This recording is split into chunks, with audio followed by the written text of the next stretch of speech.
YTN 라디오가 보내드리는 신율의 뉴스 정면 승부 3부 시작합니다. 항상 제가 말씀을 드리는 거지만 유튜브 들어가셔서 YTN 라디오 구독해 주시고요. 신율의 뉴스 정면 승부 좋아요와 댓글 남겨주시면 감사하겠습니다.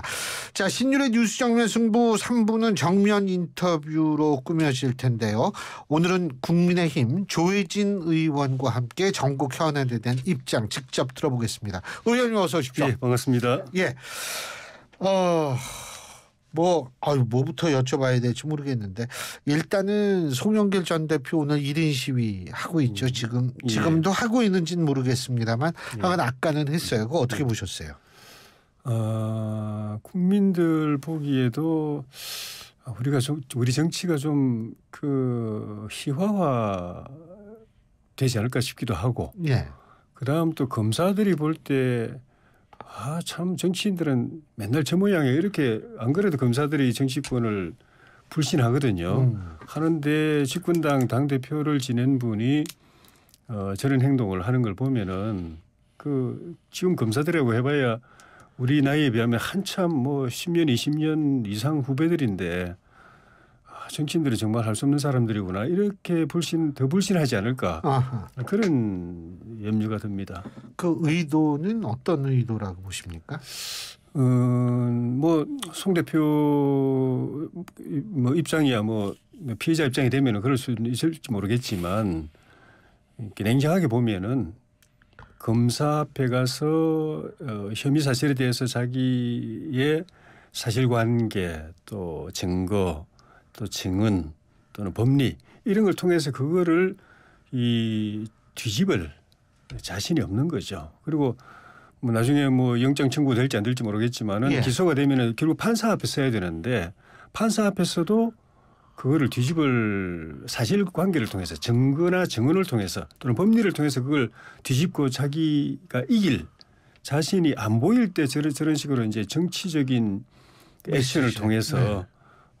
수사하는 검찰 또 마음에 안 들면 재판하는 법원을 공격해가지고 신뢰를 떨어뜨리고 그리고 이제 여론을 말하자면 이제 여론몰이를 해가지고 수사하는 검사나 재판하는 판사들에게 이제 압박을 가는 방식으로 내가 이 죄나 벌을 좀 피해가야 되겠다고 생각하는 것 아닌가. 그렇게밖에 아마 그렇게밖에 볼 수 없을 거예요. 예. 근데 지금 조 의원님께서 검사들의 정치권에 대한 불신이 원래 크다 이런 말씀하셨는데 예. 제가 이거 조금 다른 얘기인데 예. 국민의힘이 이번 총선에서 검사들을 많이 공천을 할 것이다라는 민주당의 얘기가 많잖아요. 예. 그거는 어떻게 생각하세요, 조 의원님은? 그거는 이제 민주당이 바라는 거죠. 바라는 거. 예, 검사를 많이 공천을 하면은 여론의 호응을 받기 어려울 것이다. 예. 또는 여론의 이 반감의 역풍이 있을 것이다. 그러면 선거의 여론 지형이 본인들에게 좋은 쪽으로 갈 것이다.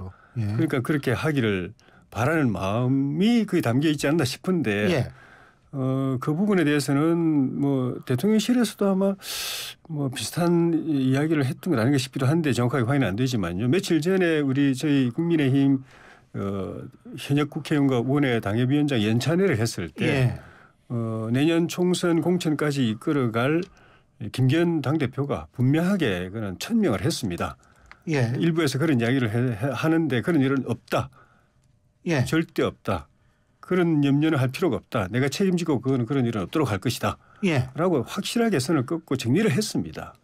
자신 있게 이야기를 했습니다. 예. 그렇게 이야기하는 데는 똑같은 이 인식이 있는 거죠. 그렇게 가면 유능한 법조인들을 검사 출신이든 판사나 변호사 출신이든 유능한 법조인들을 국회 당에 이렇게 수혈해서 발탁하는 것은 필요합니다. 그런데 그 정도 또는 인물을 발탁하는 절차라든가 결과가 민심의 박수를 받아야 선거에 이기고 본인들도 당선될 수 있는 것인데 그 도가 지나치거나 또는 인물들이 밀실을 통해서 이렇게 영입이 되거나 하면 예. 오히려 우리 선거가 더 어려워진다라는 걸 우리도 같이 하기 때문에 예. 당대표가 그렇게 공개적으로 확실하게 이야기를 한 거라고 봅니다.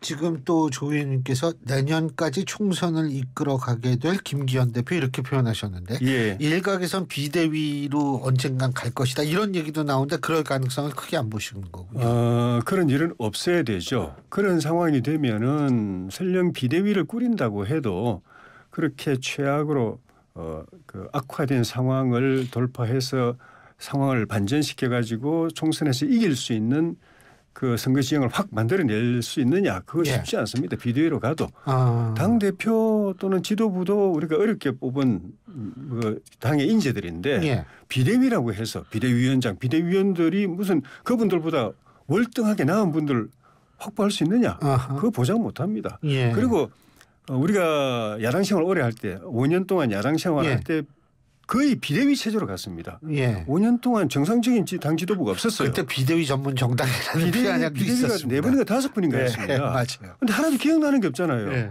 그때는 그래도 명망과 좀 신뢰받는 분, 존경받는 분, 역량 있는 분하고서 다 뽑았지만 안 됐잖아요. 예. 그래가지고 대선이 다가오는데 지지율 바닥이었잖아요. 예. 그래가지고 정권 그 교체 희망이 없고 민주당은 20년, 30년, 50년 한다고 떵떵거리고 있을 때 맞아요. 윤석열이라는 인물이 갑자기 등장하는 바람에 우리가 이 정권 교체가 됐지 예. 5년 동안에 비대위 체제로 할 동안에 당이 하나도 개선된 게 없었어요. 만약에 연말에 또 그런 비대위 체제가 된다면은 비슷한 양상으로 갈 가능성이 있기 때문에 예. 어떻게든 우리가 뽑은 직접 손으로 뽑은 이 체제가 잘 되도록 이 체제 안에서 그 공천이라든지 선거가 잘 되도록 힘을 모으는 수밖에 저는 대안이 없다고 생각합니다. 지금 안정감은 찾았다고 봅니까 지도부가? 안정감은 있는데 존재감은 어떻게 보세요? 그 어떤 변화, 혁신 또는 이제 정부를 뒷받침하는 국정선거를 뒷받침하는 집권당으로서 역량, 책임감 이런 부분은 아직 기대치에 모자란다고 생각하고 예. 거기다가 최근까지는 또 지도부에서 오히려 점수 까먹는 일들까지 생겼기 때문에 예. 그런 부분을 빨리 보완을 해야 된다고 봅니다. 근데 뭐 점수 까먹는 일이 있어도 이게 하도 민주당이 시끄러우니까 이게 예. 근데요. 예. 자 아까 돈봉투 의혹으로 다시 돌아가서 예. 지금 윤관석 이성만 두 의원에 대한 체포 동의안이 오늘이 7일이니까 12일 정도 있다고 예. 그러더라고요. 예. 어떻게 될 거라고 보십니까? 두 분이 일단 탈당을 해서 현재는 공식적으로는 민주당 소속이 아닌 무소속이지만 본인도 탈당하실 때도 나중에 다시 돌아올 겁니다 하고 기약을 하고 돌아갔기 때문에 예. 아마 현재 민주당 의원들은 다 결국은 뭐 다시 우리 식구다, 지금도. 그런 의식을 갖고 있기 때문에 이재명 대표나 또 노웅래 의원 때 이렇게 체포동의안을 부결했던 것과 그거하고 다른 어떤 선택을 하기가 쉽지가 않을 거로 봅니다. 그러니까 민주당은 체포 동의안을 부결시킬 가능성이 높다 이렇게 보시는 거군요. 예, 그 가능성이 더 높게 보여집니다. 그런데 예를 들면 부결이 됐을 때에는 또 다시 방탄 소리를 들을 거고 예. 방탄 소리 또 듣게 되면 지금 총선은 다가오고 있는데 민주당의 입장에서 볼 땐 그다지 좋을 것 같지는 않은데요. 예. 예. 그런데도 그렇게 한다. 그걸 알면서도 하고 있는 당이 민주당이거든요. 알면서 방탄 부담 총선에 미치는 악영향은 방탄이 주는 부담과 악영향보다도 훨씬 더 큰 것이 사법 리스크를 지고 있는 당 대표가 지금 당을 최고의 자리에 앉아서 당을 진두지휘하고 있는 이 리스크, 이 부담, 이 악영향이 훨씬 더 큰데 그대로 가잖아요. 당 내에서도 이러다 망한다고 여러 사람들이 이야기하고. 지금 이번에 이제 이래경 그 이사장 발탁 문제건으로 해서 이제는 공개적으로 사퇴해야 된다. 이재명 대표 사퇴해야 된다. 얘기가 나오고 있는 상황인데도 꼼짝도 안 하잖아요. 그게 얼마나 큰 부담이고 총선의 악영향이고 이렇게 가서는 총선이 진다라고 모두는 아니지만은 많은 사람들이 이야기하고 있는데도 그대로 가는 당이 민주당이거든요. 방탄 정도는 뭐 그 약과죠. 그래 보면. 그리고 또 한 가지는 요새 오늘 굉장히 그 얘기가 많이 나오던데 예. 새 방통위원장 자리에 이동관 전 청와대 홍보수석이 내전됐다 이런 얘기가 나왔는데 예. 일단 이 부분을 이야기하기 전에 그 한상혁 전 예. 방통위원장은 지금 이 가처분 신청을 낸 상태 아니에요. 예.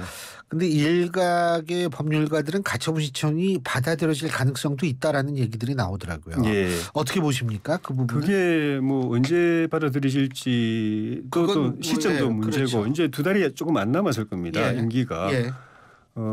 일각에서는 통상적인 그 처리 기간을 생각하면은 본인 임기 끝나고 난 뒤에 나올 가능성도 있다. 그렇게 보는 분도 있는데 그래 되면 사실 의미가 없는 것이고 예.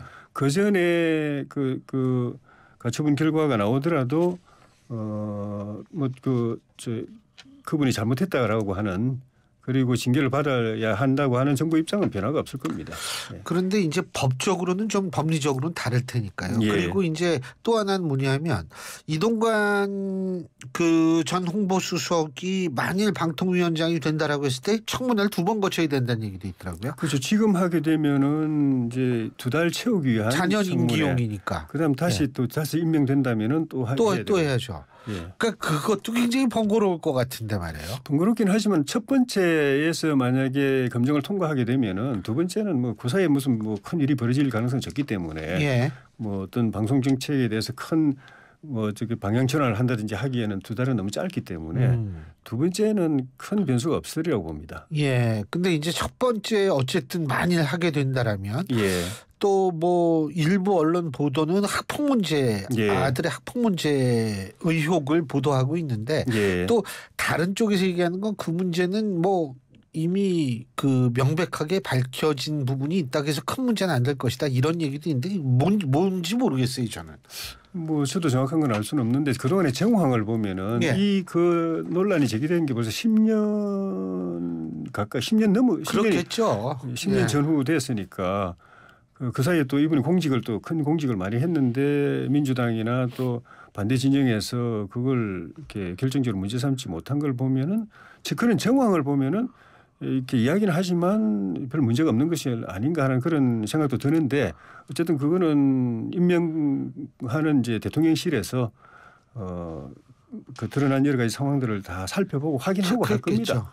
확인하고 이건 문제가 없다 또는 문제가 있더라도 뭐 부모가 책임질 일은 아니다라든가 소명하면 국민들이 충분히 이해할 사안이다라고 하면 임명할 가능성이 있고 예. 그러기에는 좀 이게 좀 부담스러운 사안이다 하면 고민을 하실 거고 예. 그럴 것 같습니다. 그러니까 정순신 씨의 케이스와는 좀 다를 가능성이 있다 이 말씀이시죠. 정순신 변호사는 그 임명될 때까지 그런 사안을 사실 몰랐던 것 같아요. 검증 과정에서 몰랐다가 임명하자마자 바로 사안이 폭발적으로 터져 나와서 아마 제 기억에는 하루 만에 사퇴를 했던가 그랬을 텐데 이제 그 사태가 불거지고 나서 이제 하루 만에 사퇴를 했던 걸로 이제 기억하고 있는데 이제 이동관 전 수석 같은 경우는 이미 이제 많이 거론되고 알려진 사실이기 때문에 이미 그 대통령실에서도 알고 있다. 이 사안이 있다는 걸 이슈가 있다는 걸 알고 있고 그래서 충분히 확인하고 검증하고 평가할 시간이 있다고 봅니다. 예. 그 일각에서는 이동관 전 수석의 방통위원장 임명이 현 정권의 방송 장악의 목적 의도를 적나라하게 드러낸 것이다. 이런 얘기를 하는데 어떻게 보십니까? 그거는 그렇게 말하는 분들이 사실은 그동안에 문재인 정부 때 언론 은계련 그 민주당하고 그 정책적인 공조를 해왔던 그 단체의 대표를 연달아서 계속 방통위원장을 임명했고 그 위원장 체제 하에서 수많은 방송 정책의 왜곡이 있었는데 그거를 했던 주역들이 그 이야기를 하는 건 저는 안 맞다고 생각이 들고 오히려 그거는 그런 걸 비판했던 우리는 좀 국민의힘은 오히려 고민할 수도 있습니다. 그런 부분 혹시 문제되지는 않을지 그런 그 시비가 있지는 않을지 그런 고민은 할 수 있지만 민주당은 그렇게 해서 그냥 얼굴 설 때 말 얼굴 철판 깔고 그냥 야당이 우리 국민의힘이 또 그 외부에서 반대하는데도 인사를 강행하고 그 강행된 인사를 통해서 방송 정책을 이렇게 언론 정책을 왜곡했던 그분들이 할 이야기는 아니라고 봅니다. 그리고 이제 좀 다른 주제인데 이 선관위 예. 이게 뭐 어제 또 다른 의혹이 불거지고 뭐 계속 그래요. 예.